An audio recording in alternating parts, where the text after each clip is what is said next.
Hi there, it's Marcus here. I'm chatting with Willow Pryor.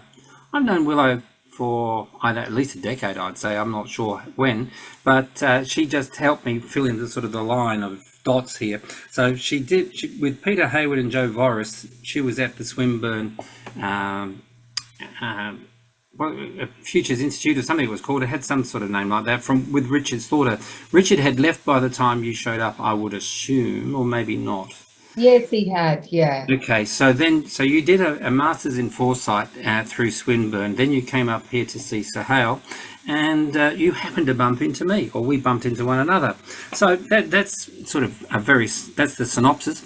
Willow, how do you introduce yourself to people? When if you're at some place, let's say you're at a forum and you're being a futurist or something like that, how do you introduce yourself?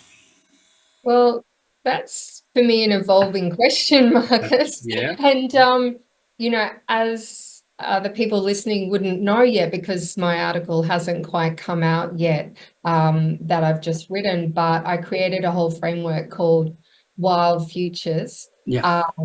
For the article, it was particularly Wild Feminine Futures in response to Ivana Milojevic's Hesitant Feminist Yeah. Futures Symposium. Yeah. So I'm actually introducing myself at the moment as a wild futurist. A wild fish. A I love wild futurist. it. That's a wild concept. What do you mean by wild? Well, wild is based on the framework that I said that I've recently written about. So, it really identifies these a capacity. It's a way of being in the world. I'll give a brief synopsis of the Yep. wild framework. So, wild actually came about in response to Claire Marshall gave a speech at Woodford Folk Festival, a beautiful Yep. folk festival in Southeast Queensland. For those who are global, that's Southeast Queensland in Australia. And she referred to herself as being weird. Now, weird is Western, educated, industrialized, rich, democratic. Now, by birthright, I identify with that. But as I was writing my response for the Feminist Future Symposium, I was like, I'm wild, I'm so much more. I'm constantly evolving and emerging. Yep. And so the more I sat with that, a framework appeared that we need more wild women and men in the world. Yep. So Yep. wild being someone who has rewilded, is in connection with their true nature and also the natural world around them. So they're It's an yeah. acronym for something, isn't it, Willow? Can you tell us what wild how you use that, because that is part of your framework, isn't it? The Yeah, acronym. that's right. So the wild is like rewilded, interliminal deep futures woman. Okay. Deep futures. Yeah, so the wild is the rewilding aspect. Inter is interconnected, and with that, we're looking at living systems, interrelationality, that's Yep. space in That's the L. between. Yeah. Yeah, and with that, an embodiment piece, because if we're embodied and we're present, then we feel connected to self, and then also with that comes a much more of an ease to feel connected to the world Mm. around. Mm. And we have so many talking heads. It's this bridge, this Yep. connection to Yeah. the body that brings so much wisdom and insight.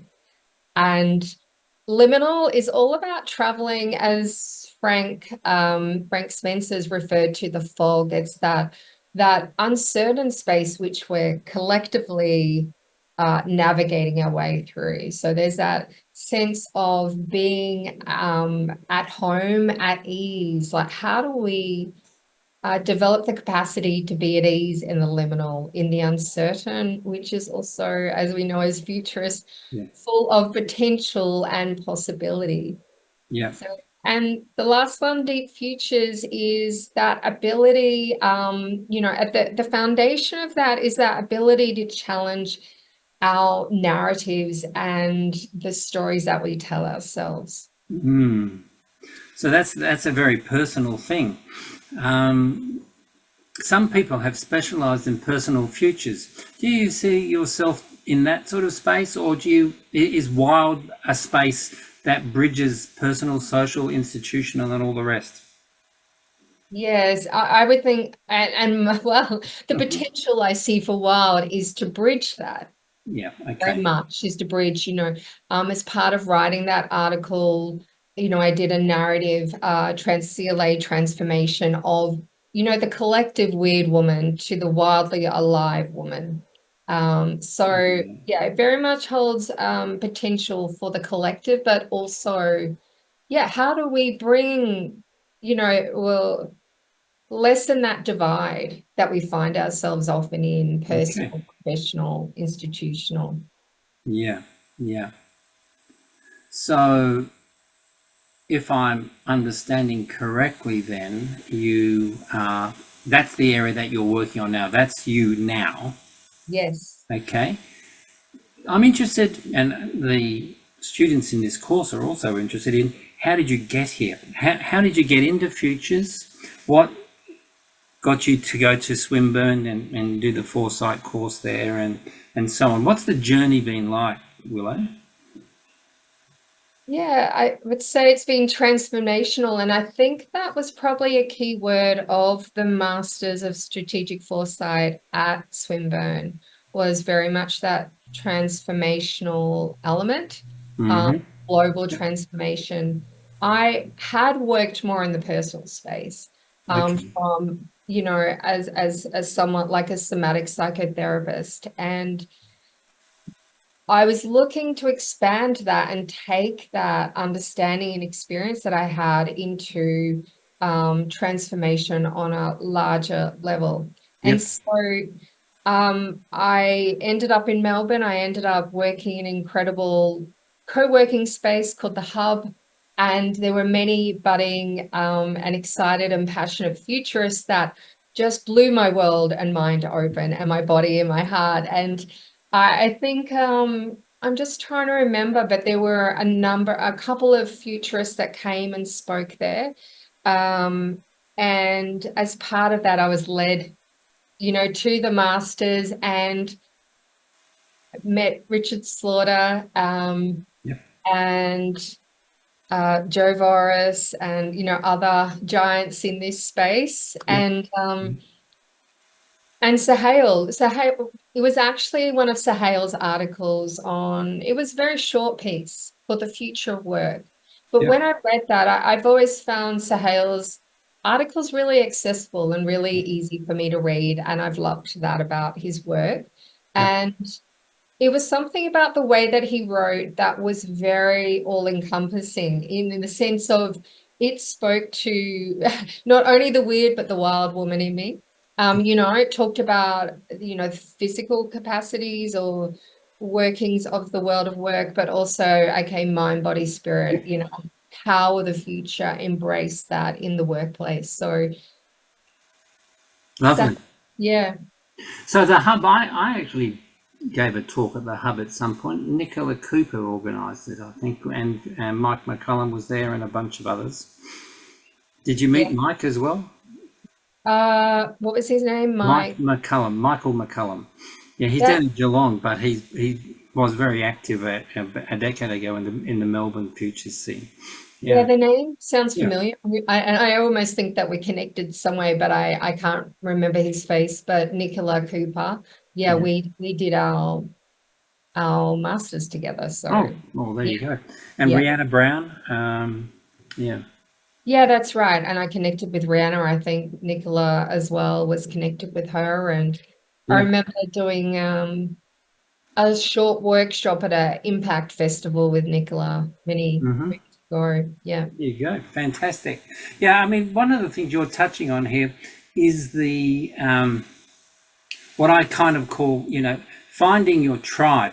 In a sense, it's not that you stay in the tribe, but as we evolve, I think our relationships, those people who are working with us, alongside us, there's this kind of synergy and a growing energy, and I'm saying that because I would hope that at least some of the students who take the Futures 101 course will find other students there that they can team up with as pairs or as constellations of personalities and so on, because it's much better than being a solo artist, you know, a loner.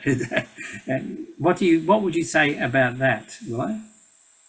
Yeah, I would have to really concur and agree. And it's very interesting because I actually read a paper of yours and was referencing it as I was editing my Wild Feminine Futures article on the weekend. Yeah. And it was in reference to CLA is such a um, expansive framework that can be used in so many ways, whether it be personal, professional, system, politically. Yep. But the co-creation element is like, you know, CLA is there to be played with, and to play, we need to co-create. Yes. So I think I almost probably referenced a sentence, you know, a line or two from that article, CLA of the Gods there. Ah, yes. I thought that might be the one. Yeah, Yeah. that was. I enjoyed writing it. It was fun. Mm. And I'm glad it's touched a spot with you, Willow, because that's why we write, isn't it, or why we communicate anyway. So, what are your plans? What's happening now? What's on the horizon for you? On the horizon for me is expanding the wild framework. Yeah, I was actually just talking, you know, with Ivana Milojevic over, I think over the weekend, you know, um, what is the next step in Wild Futures and the Wild Framework. yeah, And for me, that seems, you know, creating some kind of ebook and expanding on that framework. very So, nice. mm. Okay, so you've got a piece coming out, but it's coming out later this year by the sound. If you were just finishing off, were you replying to? Well, tell me, where is it in the journal process? Yeah, so as far as I know, it's to be released for International Women's Day. So it's quite, Soon. uh, yes, the soon. So the symposium, there's, I think, 21 contributors, Mhm. and there is a bit of a release date, International Women's Day, March the 8th. There is yeah, something online where people can Beautiful. join that conversation and hear about the different people who have contributed. Well, that's very exciting because as soon as it comes out and it's available, I'd love to pair it with this discussion we're having so that people have a reference point. The Futures 101, I've already put CLA of the Gods up in the general reading sort of section or something, so you can find that there, and it's easy to find online anyway. But that will be great and really very welcome if we can have that to go with this, because I'm sure there's a number of people I can think of directly who will be very interested in your framework, and you know, perhaps working with you or applying it in their own fields and letting you know how it goes, because both are really useful to whoever develops a framework like this. Yeah, and wild, you know, it's got its own tendrils, right? So it's alive, and that's what it's meant to be. So yeah, I would love to be co-creating and yeah, working with other people around to see where wild wants to go itself, really. Okay, so, Mhm. and one of the things that I've asked people to do, if they, what assessment is voluntary in this course, but I've suggested one of the assessment pieces is to write 500-word letters to the people that I interview. Can be any of you. So somebody may choose to write a 500-word letter. It might get a little bit longer than that. Who knows? And they will submit it, and I will direct it to you, and you'll be able to respond or not. But certainly, it will be affirming if that comes through.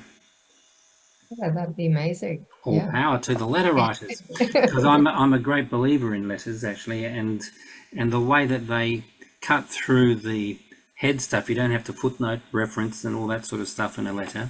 It's kind of like a heart to heart type of thing. So the letter is, you know, like the epistles of Saint Paul or whatever from the Bible and that kind of thing. Letters actually carry a very powerful spot within our culture. Yes, here, I agree. Yeah, the story. Yeah. Yeah. So I need to wrap this up, but I'm interested in what sort of advice, Willow, would you have for people just getting into futures, thinking back to your own experience coming in. You were surrounded by people who were chatting futures, doing futures, and excited themselves. So and it seemed that you had quite a good memory of that period. What would you say? What are the main things you could advise people to perhaps be aware of, sensitive to, open to, you know? Yeah, I mean the thing that's coming to mind is uh I what would I've liked to have known back then? And I think while it's great to explore those writers or futurists that bring a sense of aliveness, but we also, as you grow and expand as a futurist, because futures is all about questioning, the business Yeah. as usual, questioning the now, being open to the possible, the new, the possible, Yeah. what we don't know, we don't know. So I suppose for me, like reading some of your writings of late, Marcus, it's like, had I read that earlier, I would have perhaps allowed something to, a bit more wild and free that would have been really enjoyable for me, Yeah. when I started. Your writing for me has given me a permission to find some more flow, allow the poetry Yeah. to come into it. Yes, it needs to be, if it's an academic paper, it needs to be robust and referenced, but not to lose a sense of myself in that. So that's what I would invite anyone coming to futures to really explore. How do you bring all of yourself to it? And I you, like that. mm, I yeah. like that a lot because we often think we have to be somebody else when we want to be professional or we want to be academic or a scholar persona. And we're all so different, all so different. Yeah, that's where the magic is, and It we is. don't know who's waiting for that. Yeah. Yeah, yeah. Well, that's beautiful. Well, that was a great place to end. And I love that word magic. I use it often, actually. So you just sort of ticked one of my boxes there. So thank you for that. And yeah, people, you know where Willow is. I know where Willow is. We can find her. She'll probably be, yeah, she's, like many of our interviewees, they are going to be co-partners in just traveling through the Futures platform anyway. I'm inviting Willow to the Bubble Up platform just like you are. So yeah, this is emerging. We'll see where it goes. But right now, I'm very happy to talk to you, Willow. Thanks so much for giving me the time. Yeah, thank you, Marcus. It's always a pleasure Mm. to talk with you.